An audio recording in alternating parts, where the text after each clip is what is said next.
تماشا یکی از راه‌های شکوفا کردن علاقه‌های فطریه. شما رو به تماشا ببرم.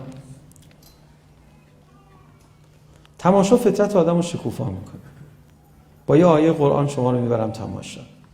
خواهش میکنم برو این آیه قرآن و نظیر این آیه قرآن رو پیدا کن. سحرگاهان تو خلوت خودت، تو تنهایی، تاریکی، تو خلوت خودت، با سکوت، هیچکی نباشه، خودت تنها باشی. این آدابی که دارم بهت میگم من درآوری نیست. این آیه قرآن رو بخون.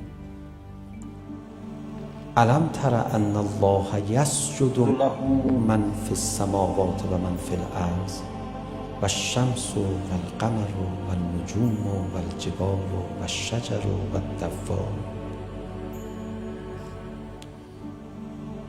نمیبینی همه دارن برای من سجده میکنن؟ نمیبینی؟ درختان، حیوانات، آسمان ها، زمین، خورشید، ماه. نمیبینی همه دارن سجده میکنن؟ خدا دستتو گرفته میبره تماشا. تماشا چی کار میکنه؟ کسی که تو فطرتش این سجده رو دوست داره یه کمی تماشا کنه دلش میخواد، میگه خدایا دلم میخواد، منم دوست دارم سجده کنم. تو رو کشیده به تماشا. نگاه کن. ندیدی؟ الم تره؟ ندیدی؟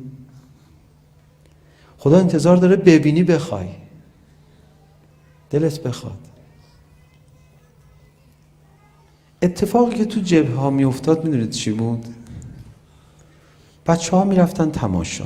خدا شاهد به تعداد شما من جوانهایی دیدم که اومده بودن تماشا. بعد یه دفعه عاشقی رفیقشون رو می دیدن، بالو پر زدنشون رو، و بعد پرپر شدنشون رو.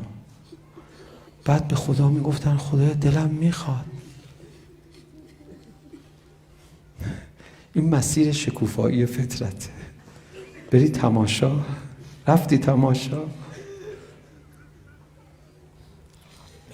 برو ببین.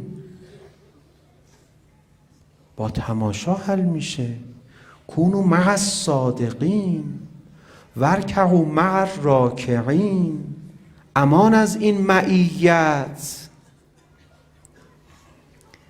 یه دفعه دلت میخواد. آقای بهجت میفرماید که این که زندگی اولیاء خدا رو، خاطراتش رو بخونی مؤثرتر از کلاس اخلاقه. روشنه؟